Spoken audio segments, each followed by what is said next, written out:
Hello there and welcome back to another video here on Wristwatch Revival. My name is Marshall. Thank you so much for coming along. This time on the bench, I wonder if I threw away $250. That is exactly what I paid for this Omega, probably Seamaster. I got this one off of eBay. And as you can see, it's got some issues. It looks like the case back has kind of a chunk missing out of it. Yeah, it looks like it's just kind of been eaten away there. And it's hard to tell exactly what's going on with the dial. You can see there's some really cool colors going on here. It does not seem to be running at all. It was listed as a non-runner. Maybe something cool with the dial underneath. The crystal looks like it got a little bit fogged up or something like that. Uh-oh, I can't even turn the crown.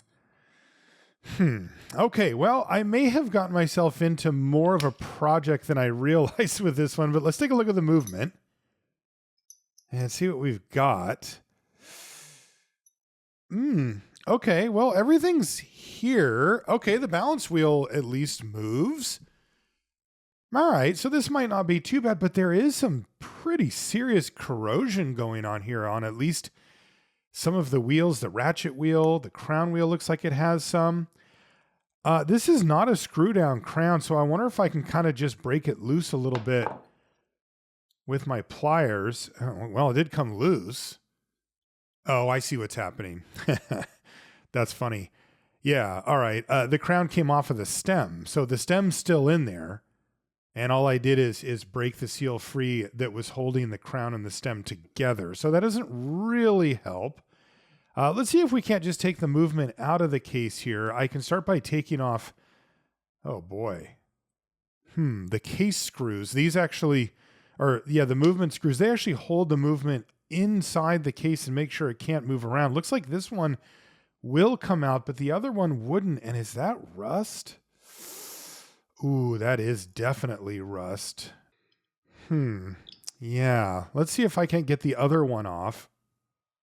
Oh, wow, that is held in there. My goodness. Oh, goodness sakes. Okay, well, one thing I definitely noticed is that the screwdriver blade was not fitting properly into the slot, and it maybe even is a little bit banged up. So what I'm going to do is I'm going to use this little kit that I have to sharpen the blade, to reshape and sharpen the blade. So basically, you can use this to get whatever angle you want on your screwdriver blade, and then also the thickness of the tip, because you can use the same. It's called an India stone, and then as you can see, it's got this wooden housing that kind of holds it in this little jig that you can put your screwdriver in, and then it'll allow you to get the perfect angle. Ugh. This is how you straighten out the front and also get it to the correct thickness that you want for the screws that you're working on. You can even use this to reshape your screwdrivers for each project if you really want. Most of the time, the universal size will work, though. Let's see if this will come apart.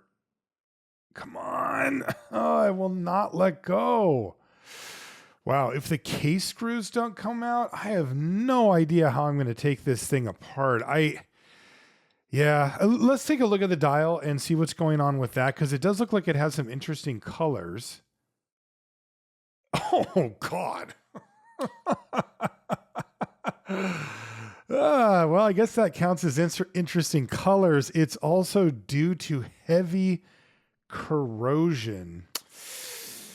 Yikes. I really may have gotten myself into something here with this. I did not know that it had this level of water damage. That was not in the description. It just said that it wasn't running, and I couldn't really tell what was going on with the dial. Now it's starting to make sense. This thing got flooded. Well, I'm just going to keep going. I mean, I love, to restore these watches, and I love a good project, but these ones that have rust damage like this, they can be precarious. In fact, they can be impossible, like that you have to replace too much of it or just the whole entire movement. Yeah, this screwdriver doesn't fit the slot either. These have particularly shallow slots for the screws, so I'm going to have to keep using my kit there to adjust. Oh, hey, that actually worked though. With the perfect fit on that screwdriver, I'm able to get the balance bridge screw out, so maybe that'll help. Yeah, same thing going for the pallet fork bridge.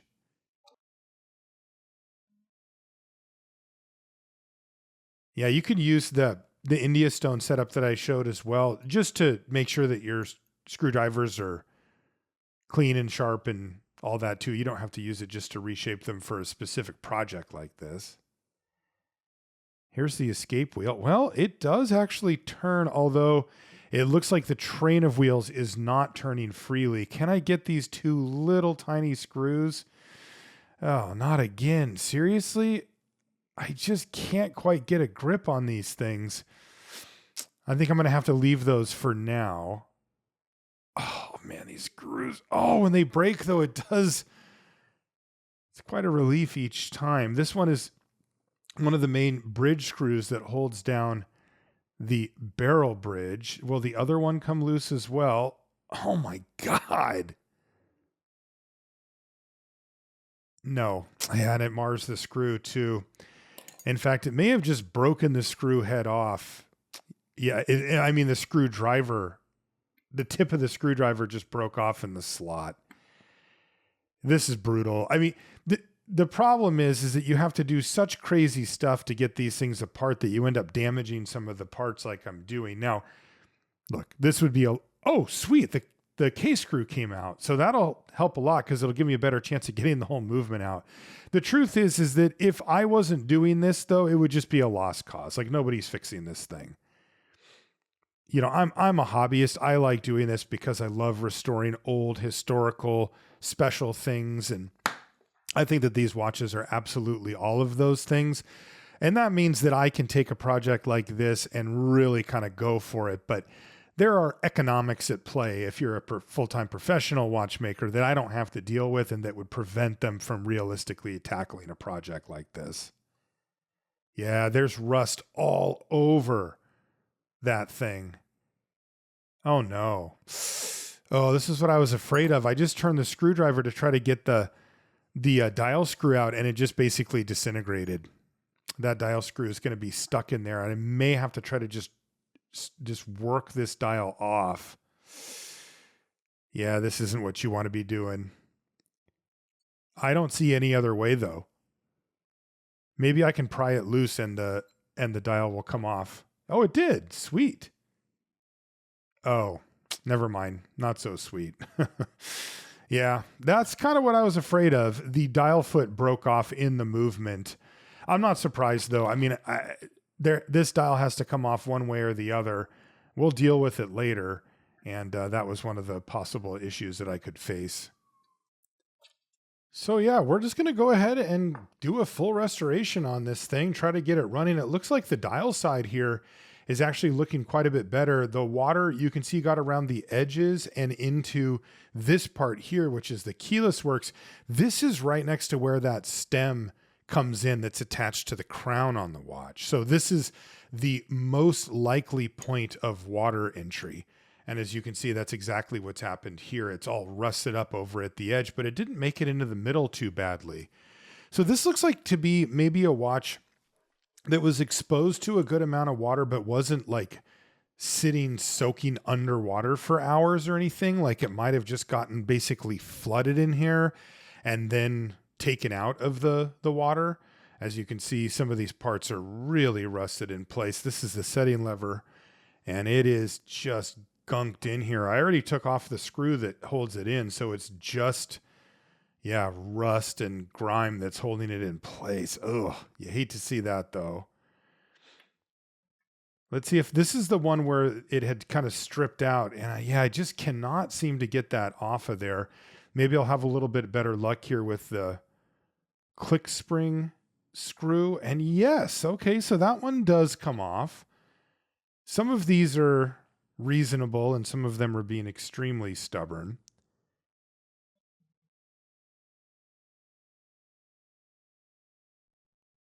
Yeah, this is kind of, oh, look at this one. Wow. So this screw is actually just kind of covered in rust and I actually have to kind of scrape at it just to be able to get to the screw itself. Huh. Okay, well, there, we finally got the click off of there. So the rest of it, I'm not willing to keep going at it because it just showed me it's not going to move at all. So we're going to do some derusting protocol here. This is evaporust. It's actually pretty incredible stuff.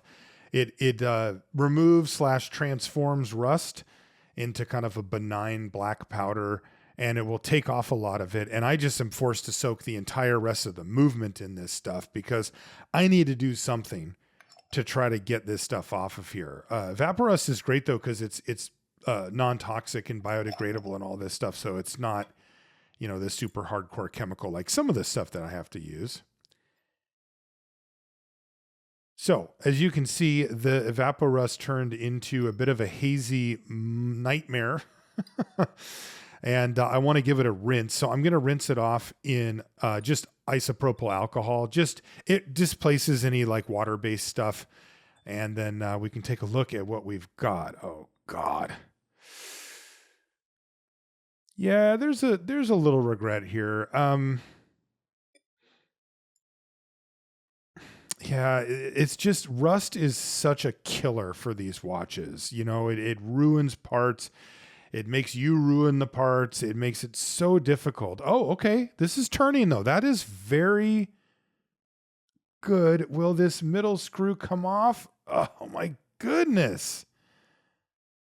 Come on. Oh, it did let go.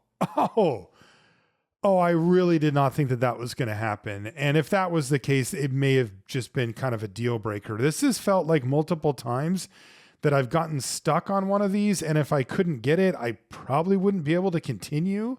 Yet it has come loose. This is that really stubborn screw. Are you going to come loose? You do. Huh.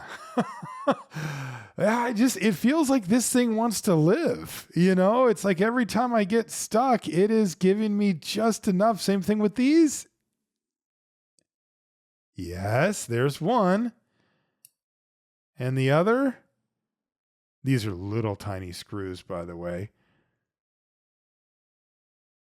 You can see how much pressure I'm using. Oh, come on, let go, let go, let go. It didn't let go. I'll try using a slightly bigger screwdriver, which isn't recommended because it can mar the other parts, but it did work. It gives you a little bit more leverage. That's a little trick you can use. But again, I mean, there's a reason why you don't use one size up screwdrivers on parts. Yeah, you can see the rust right into the threads of these things. That evaporust did a really good job. Let's see what this looks like underneath. This is, again, a key entry point for rust. And I wouldn't be surprised. Yeah, it's rusted out underneath as well. This is actually 2 parts. Yeah, it comes apart okay, though. Okay, onward we go. It still just like feels like we're just on the very edge of a deal breaker, but just haven't quite found it. Can I take the stem out now? No, not quite. All right, well, let's see if we can take off the barrel bridge. I did get all the screws for it off now. Wow, this thing is a mess. What a mess. But you know what we say when we come up to a disaster like this. We say challenge accepted, and oh my God, I don't know if I want to accept it. Look at that.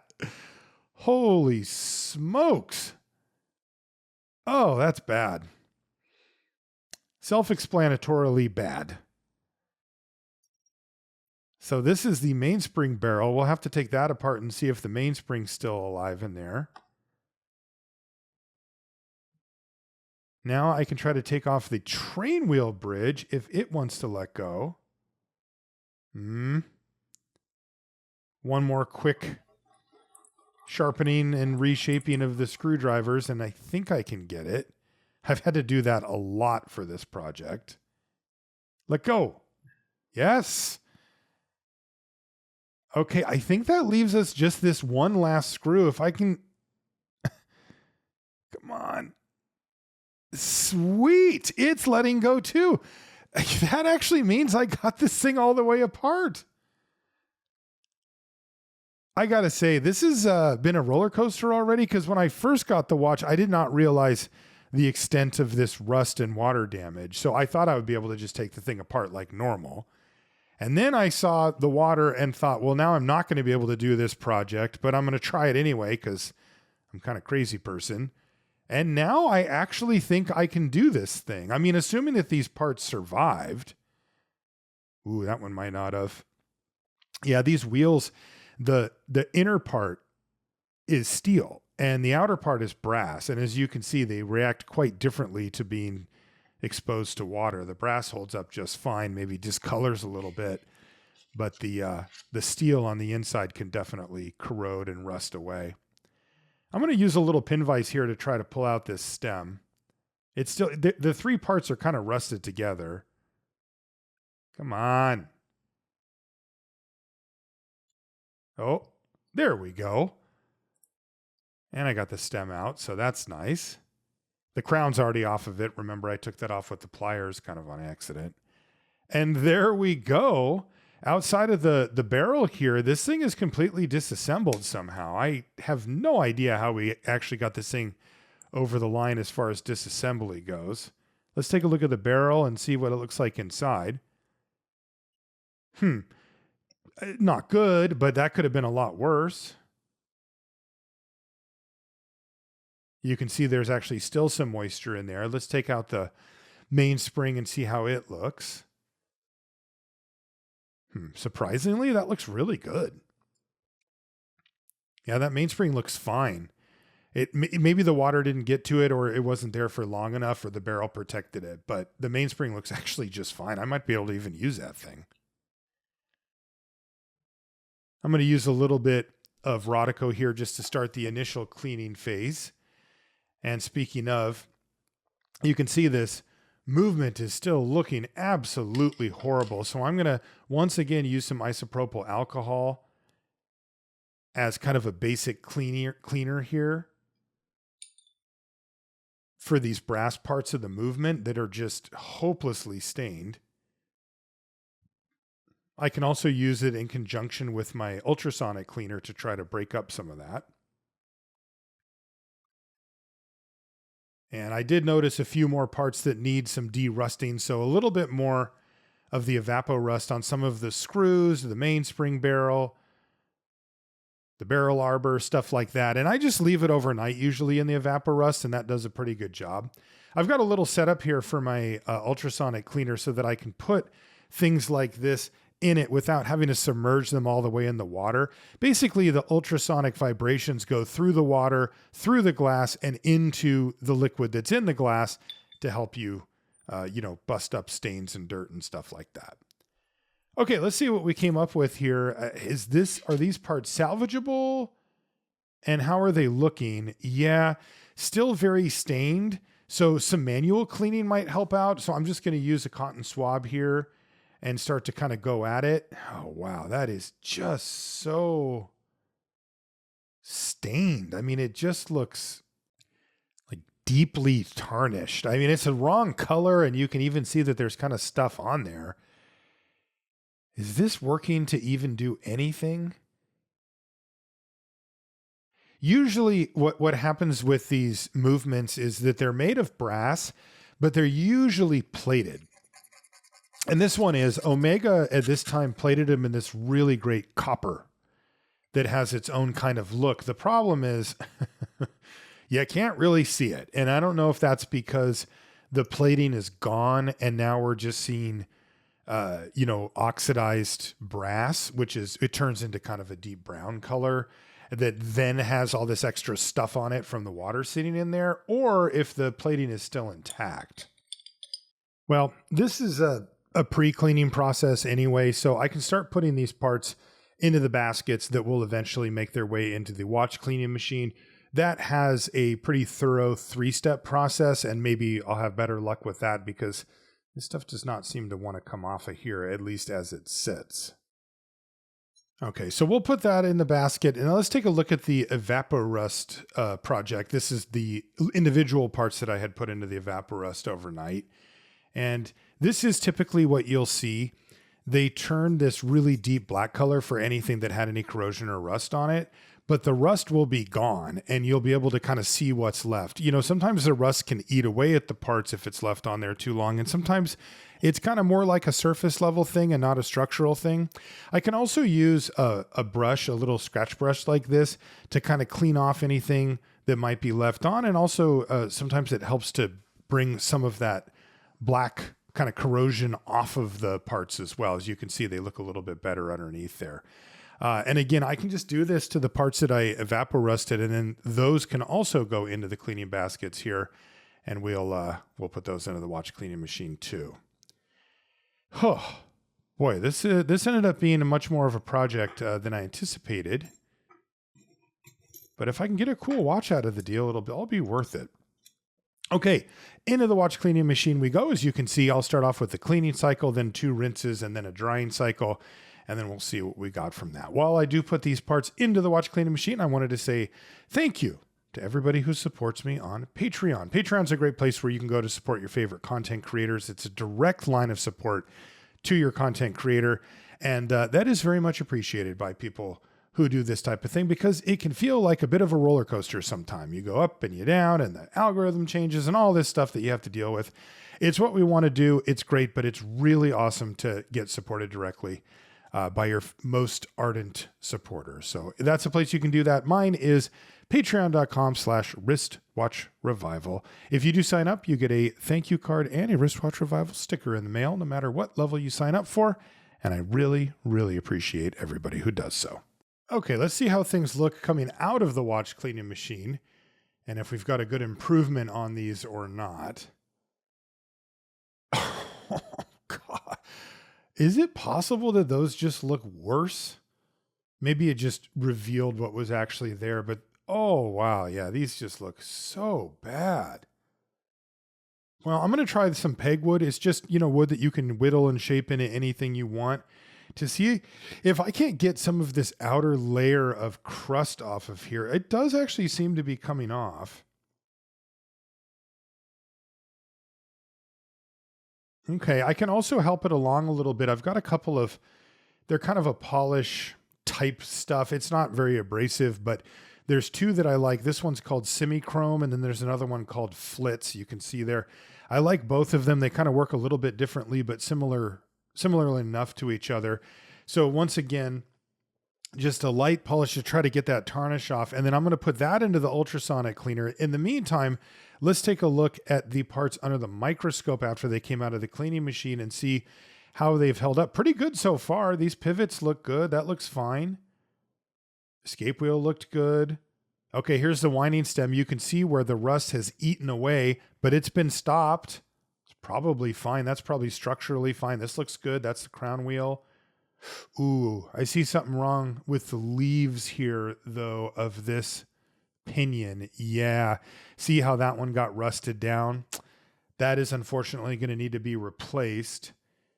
This is the sliding clutch, and it looks like it's got some weird buildup in between the leaves as well. I can probably just manually scrape those away and just give it another quick clean. Yeah, this is what it looks like after.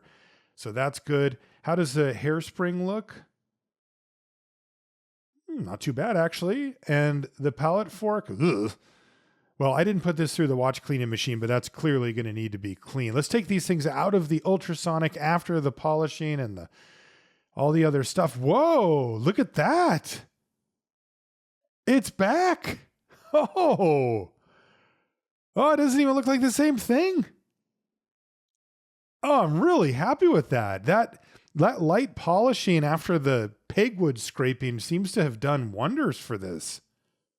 Whoa. I mean, it doesn't look brand new or anything, but dang, that looks way better than it did. Like, this looks usable. I can throw it back into the isopropyl alcohol just for one final rinse before I take it out again. And yeah, this really came out way better than I would have hoped, especially after having seen how corroded it got. I can use some air from an air blower here just to take off any of the remaining isopropyl alcohol, and look at how much better that looks. Huh. I'm really happy with that. Let's take a look at the pallet fork after having cleaned it off. And as you can see, much, much better. No more of that residue or gunk that was all over it. And here's what the movement looks like, completely cleaned up and disassembled finally at last. And it looks so much better. Again, it doesn't look brand new. We have to keep our expectations in check, but wow, what an improvement. Just to make sure real quickly that there's nothing gunking up the inside there. And then we can go ahead and put the mainspring back into the barrel. I'm going to use my mainspring winders for this. And yes, I am going to go ahead and just reuse that mainspring. It looks like it's in great shape. That is so funny. You would not think that I'd be able to reuse much from this thing, but here we are. While I put that in, also, I want to mention, I started a website. You may have heard of it. It's called sutcliffehansen.com with my friend Alex, and we sell toolkits to enthusiastic amateur watchmakers like you and me, or maybe somebody that you know. I curated all the tools and everything in them, and we have them from beginners, like kind of a gift box type thing, all the way up to if you want to just dive right into the deep end, we have our complete kit.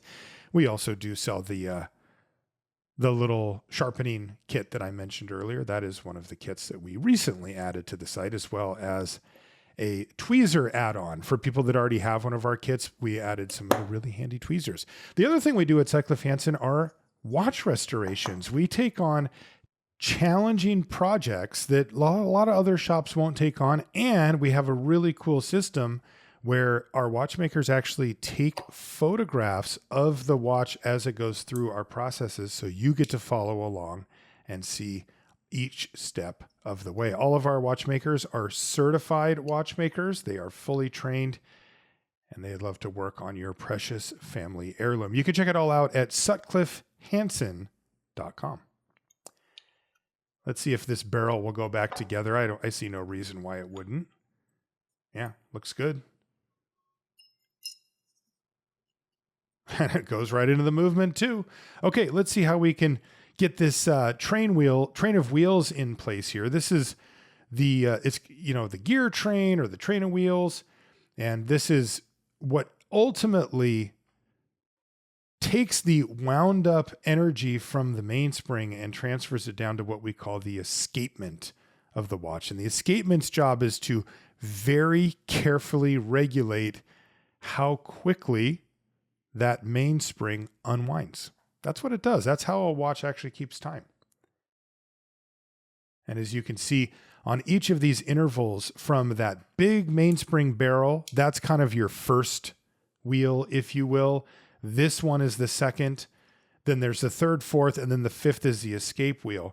Each one has a transition of ratios, right? You can see the big mainspring barrel interacts with the little tiny leaves on the inside of that second wheel. And then that power gets transferred to the outside of the second wheel, to the inside part of the third wheel, and down to the fourth and the escape. And each one increases the revolution. So with a very, very, very slight turn of the mainspring barrel, that will turn the last wheel, again, the fifth wheel or the escape wheel for those of you keeping track at home.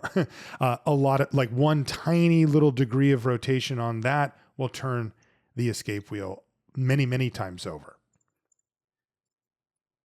Okay, we can put on the barrel bridge and now the train wheel bridge and see if we can't get this to fit in place. Oh, I think it just fell in. Yeah, it did. I can't believe this is just coming back together. It's kind of funny because I think if you compared this to how it looked when it came off the factory line, you'd be pretty bummed, right? Like, it's got some cosmetic issues. But if you compared it to how it looked when it came into my bench, you'd be thrilled because this thing was junk. I mean, it was going to go on the junk pile.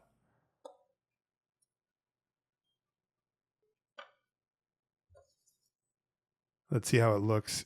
Yep, there you go. And you can see all I'm doing is turning that barrel tiny bit, and the escape wheel is turning around many, many times. Lubrication is, of course, very important for these watches. You do want to make sure that it can run and do okay without it, but ultimately every single one of these watches needs to be lubricated, and it needs to be re-lubricated from time to time. Most people, 7 years, that's a pretty safe number. Some of the manufacturers will try to tell you to go in a little sooner than that. Not the worst idea, but probably not fully necessary.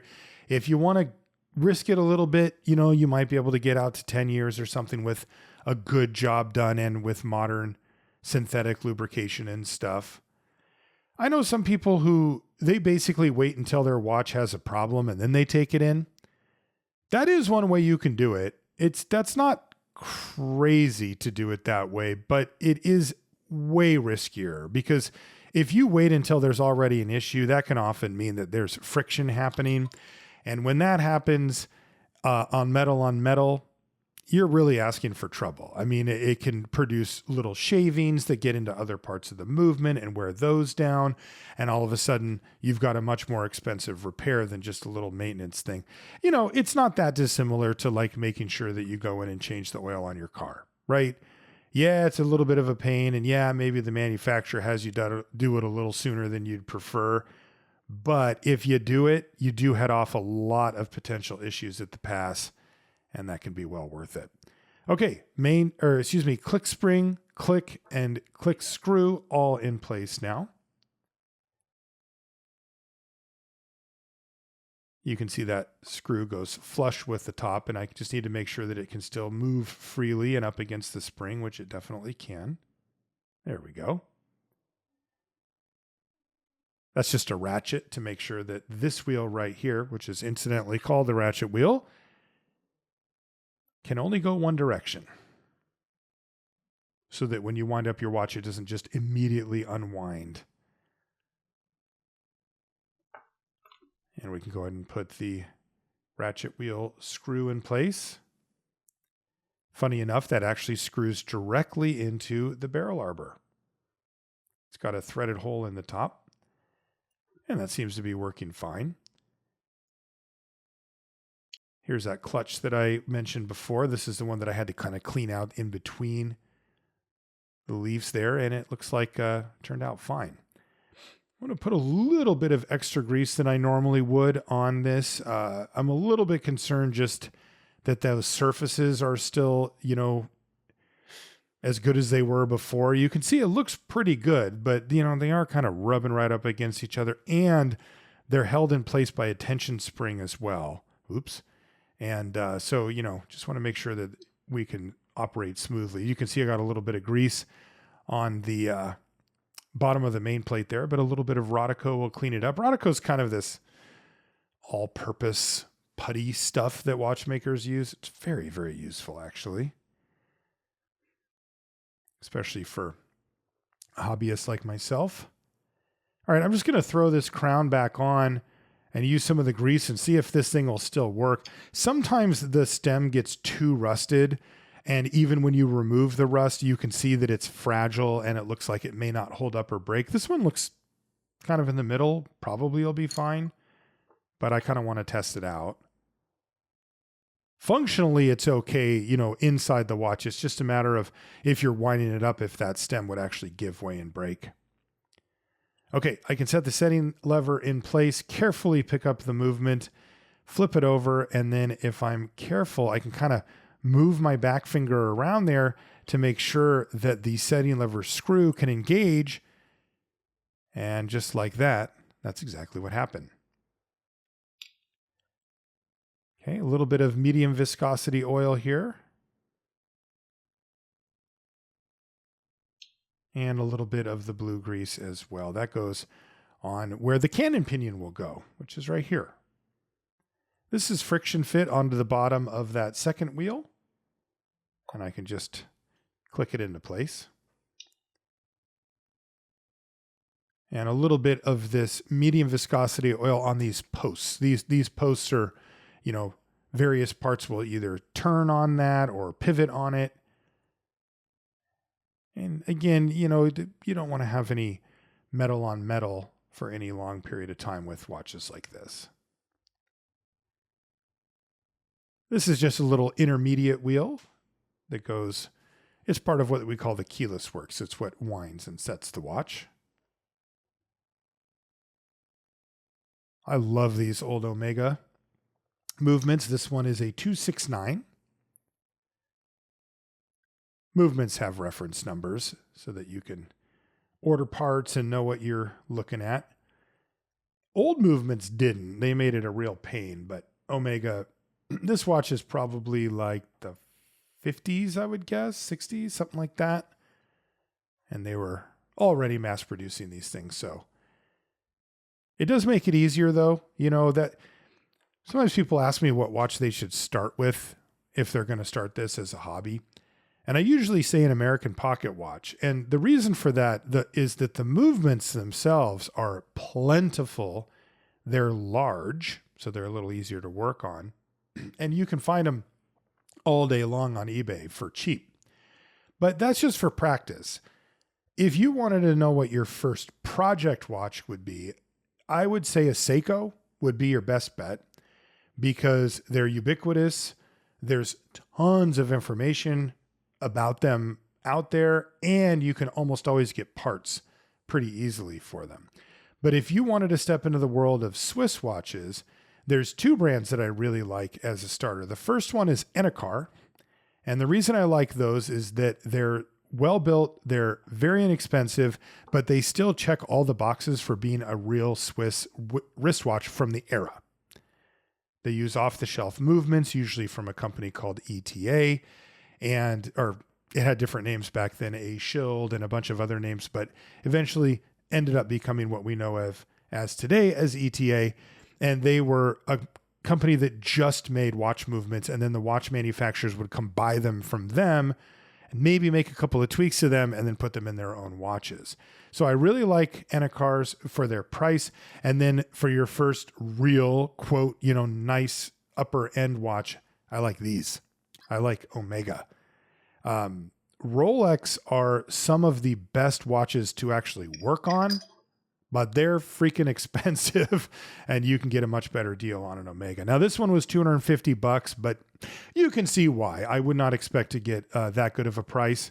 And obviously this would not have been a good one to start off on as it's a pretty advanced restoration. I mean, this thing's pushing my limits. So, okay. We can now put the pallet fork in place. Just have to try to make sure that it is aligned properly, and then we can go ahead and put the screws in place. The best way to do it, you always want to be extra careful with things that have a very small pivot that's held down by screws, and this is certainly one of them. And then you can once again tweak it and make sure that you're happy with what the pallet fork's doing before finally tightening down those screws all the way. Now I can put a little bit of wind in the watch. So a little bit wound up, just, a few turns, and then we can take a close look and make sure, there we go, and there, that pallet fork wants to go back and forth so that we can make sure that it's all properly lined up. Now, this is a solvent that I'm using here that's specifically for parts of the escapement, like the pallet fork, or like this is the balance. And once it's ready to go, this is the moment of truth. We get to put this balance back in the watch. It's got a little bit of wind in it. All the parts are there.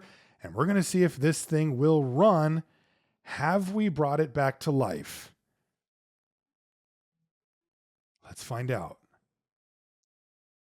Oh, it looks like we have.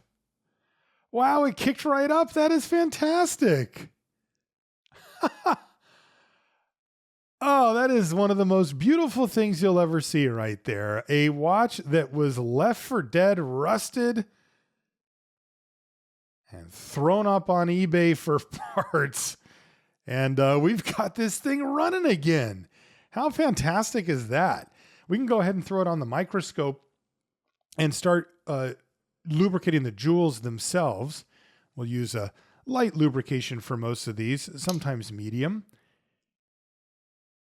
And I do like to use a microscope for this. It just really allows you to get a better view on what you're actually doing and how much oil you're using, because the typical challenge with this is to use less oil than you actually think that you need. It's pretty typical to overdo it And that actually is worse. It actually makes it perform worse. You'd think the more the merrier, but that's not the case for oiling up these jewels. You also can use like a normal loop won't really quite get you close enough to see what we're seeing here.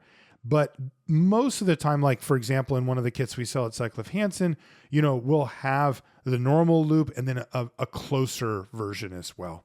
Let's take a look at the cap jewel. Oh, gross. That's all caked on dirt and oil that's not supposed to be there. So we really need to make sure that we get this thing clean. I'm going to put it in the solvent. Then I'm going to use my pegwood here to scrape it manually to make sure that there's nothing on there. You want like a mirror finish on that jewel because it is where a very important friction point lands. Let's see how it looks now. Aha. Beautiful. That's much, much better. Now what I can do is take a little droplet of oil and place it right in the middle of this jewel. Just like that. And then I can put the bottom half of this jewel setup on here. It'll kind of suction itself on there because of capillary action. And then I can put it back into the movement and it'll provide a really, really great pivot point here that has very, very low friction. And after buttoning up the shock protection system here, that means that we've got a mostly lubricated watch. There is one more part that we need to do, which is the pallet fork. And it's a little bit of a tricky operation, but basically I've got a specialized pallet fork grease and I want to put just a little droplet on the tip of the fork there, run the watch for a bit, and now we can throw it on the time grapher and see how it does. Uh-oh. Plus seconds per day. Well, that's not good. Well, let's put it on the microscope and see if we can see what's going on. Oh, I do see what's going on. You see how the hairspring's bumping up against that wheel? That effectively shortens it. And that's why we see it running so fast. A shorter spring runs faster. And you can see that it's bent. It's out of true. It's crooked. So let's go ahead and correct that. I can start by just taking off the balance wheel and making just a little bit of a tweak with my tweezers here. And I can also see that it's not quite sitting flat. So I'm going to use my jeweling tool here to make sure that that collet is completely flush and flat with the rest of the wheel. The collet is the little piece of brass metal that's on the inside there that actually holds the hairspring onto, in this case, the balance staff. That's what it's grabbing onto. Okay.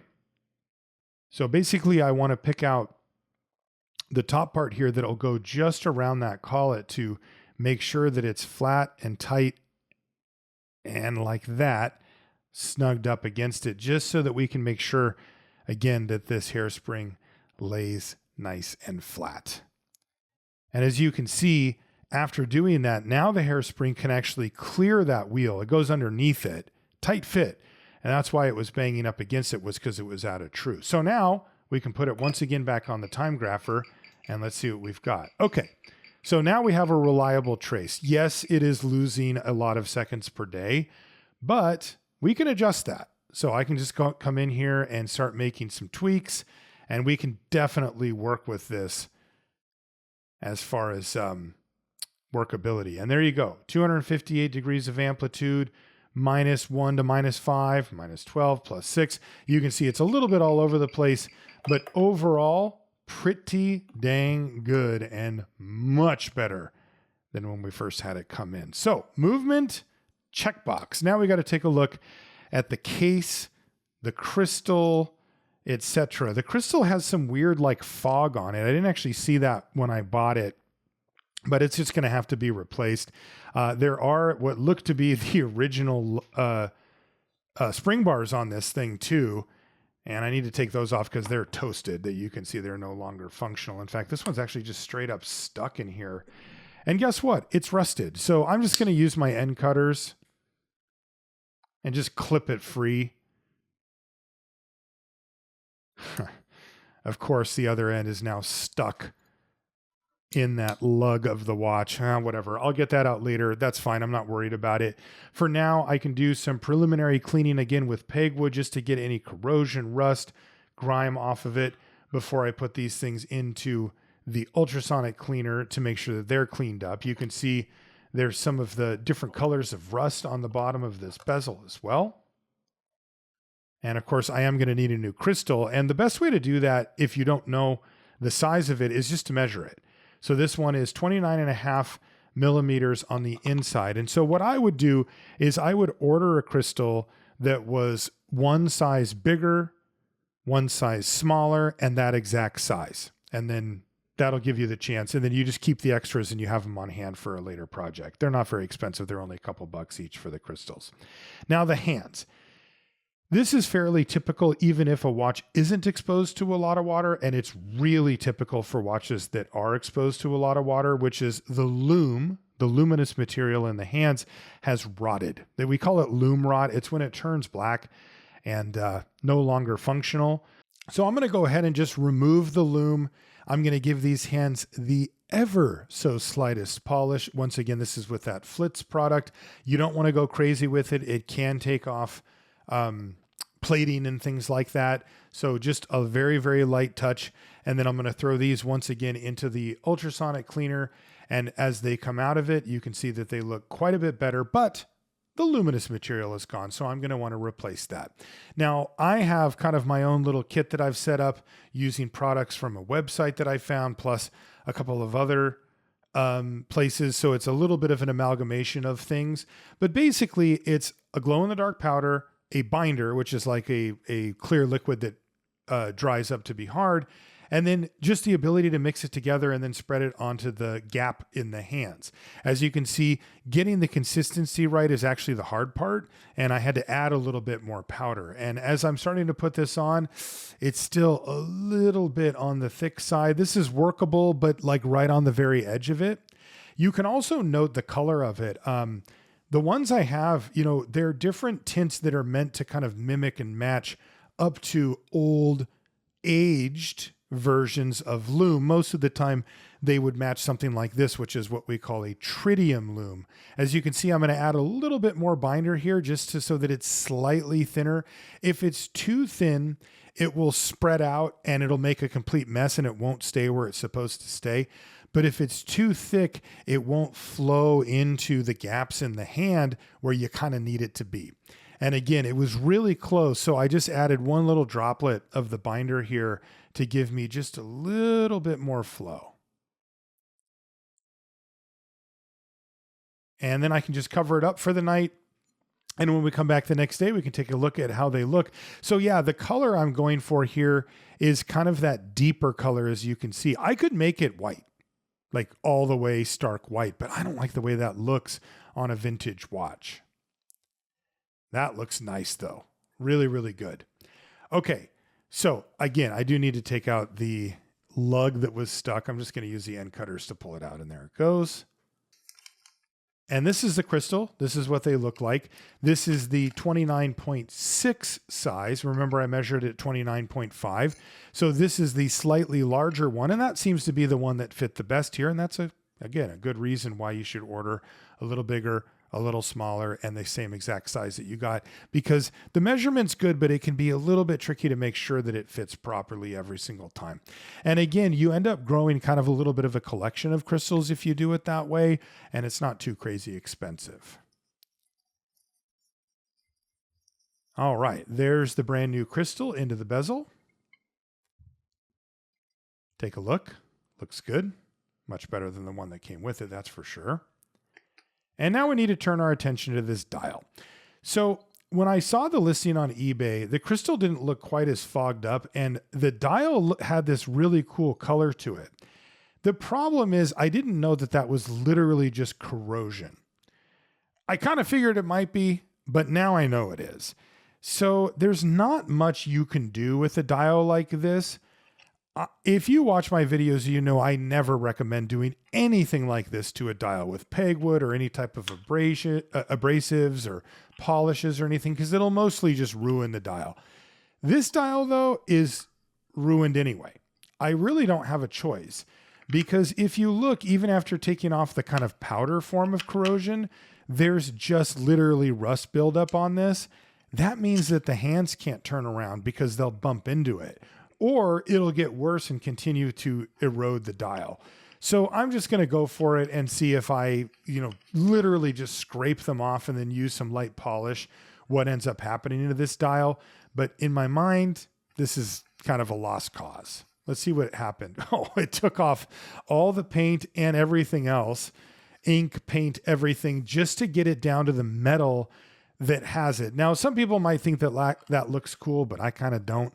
So what I did is I went on eBay and I found a spare movement type thing for this same model of watch, but it has what looks to be a very nice dial on it. So I'm just going to take this dial off of it. There were very few options with the dial that I already had. I could do what I did, strip it down, and then I could send it out to a refinisher, but I never liked that. They look perfect when they come back, and I don't want it to look perfect. By the way, that's what the movement's supposed to look like. Wait a minute. Are you kidding me? This one should have both of the dial feet, and it's somehow missing the same dial foot that my other dial is missing. That is wild. How? Oh, wow. You can actually see the glue on the movement that I just took it off of. That is too funny. That means that this one, that is wild. That means that this one had the same dial foot missing as the one that I remember when I had to break it to take the dial off. And yeah, you can actually see some of the leftover glue. I don't recommend that, by the way. You don't really want to be gluing dials to the thing. And that's kind of a desperation measure. But I can use a little bit of acetone here to remove that excess glue that was still on there. And this is kind of funny because I already in my mind was like, well, I'm going to need to replace that dial foot. And then I thought, well, I'm going to order the new dial so I don't have to worry about it. And then it's missing literally the exact same dial foot. I've never seen this happen before. But that means that I do still have to replace the dial foot. So these are dial feet, and I need to know what size so I can once again use my calipers to measure the existing dial foot. It looks like it's just a hair over 1 millimeter. And now I can once again go, okay, 1.04 is one of the sizes here, so I'll use that one. And this is the replacement dial foot. And as you can see, it's a little bit too long.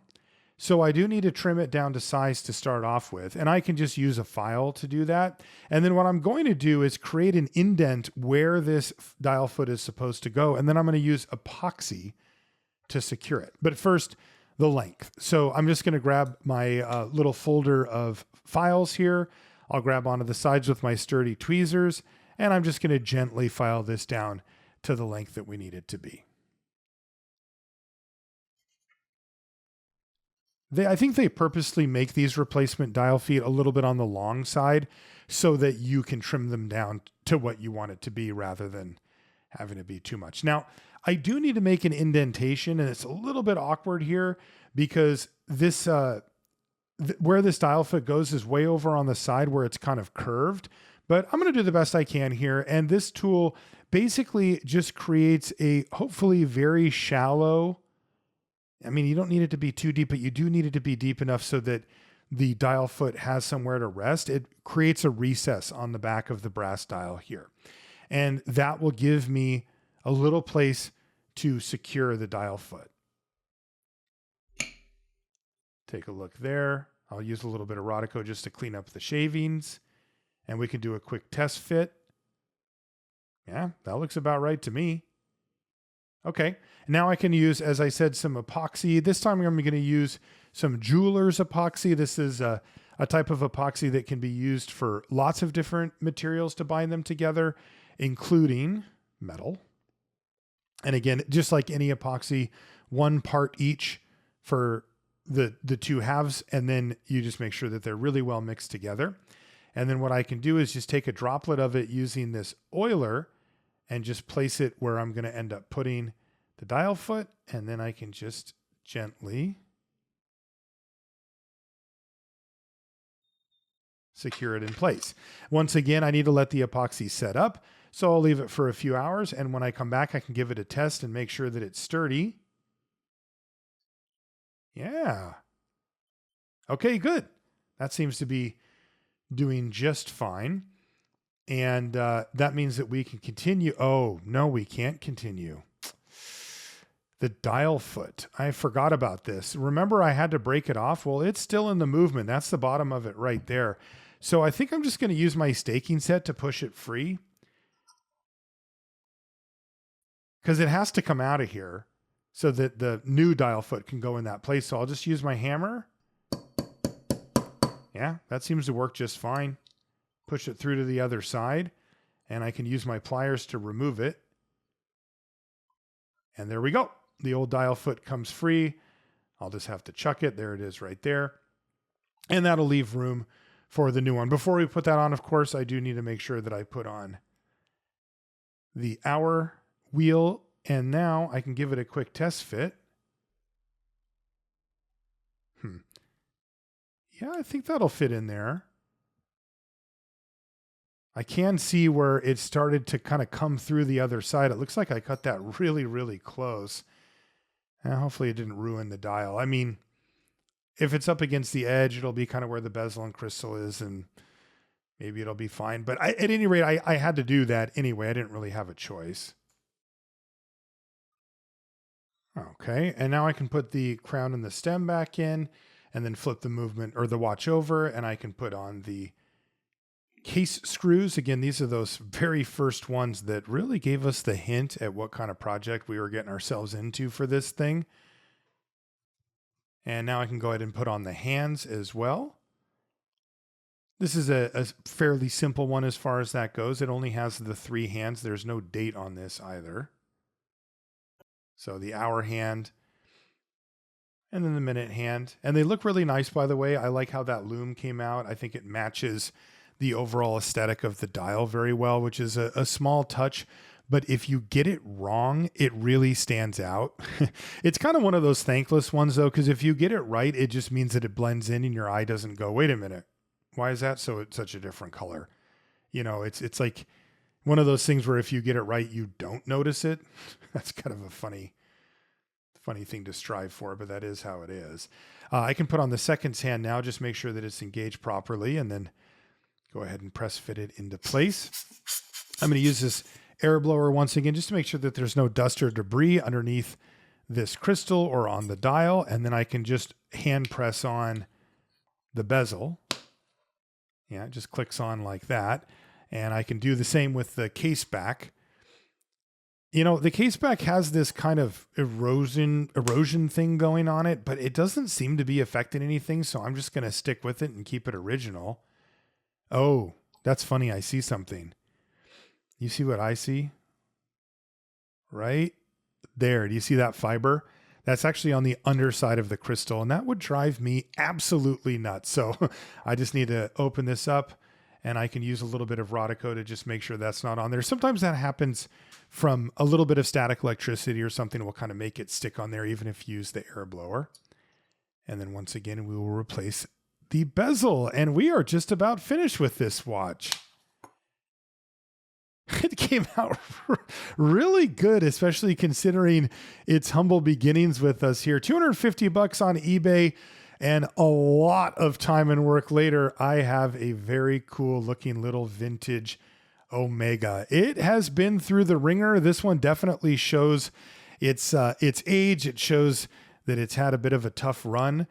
But we have a pretty nice looking little watch. Thank you so much for joining me for this journey. I really appreciate you taking the time to hang out with me, even when maybe I bite off a little more than I can chew. This one came out pretty good in the end. If you want to find me on Instagram, I am wristwatch_revival over there. I'd love if you come over and say hi. And with that, just wanted to say thanks again for hanging out. We'll see you next time.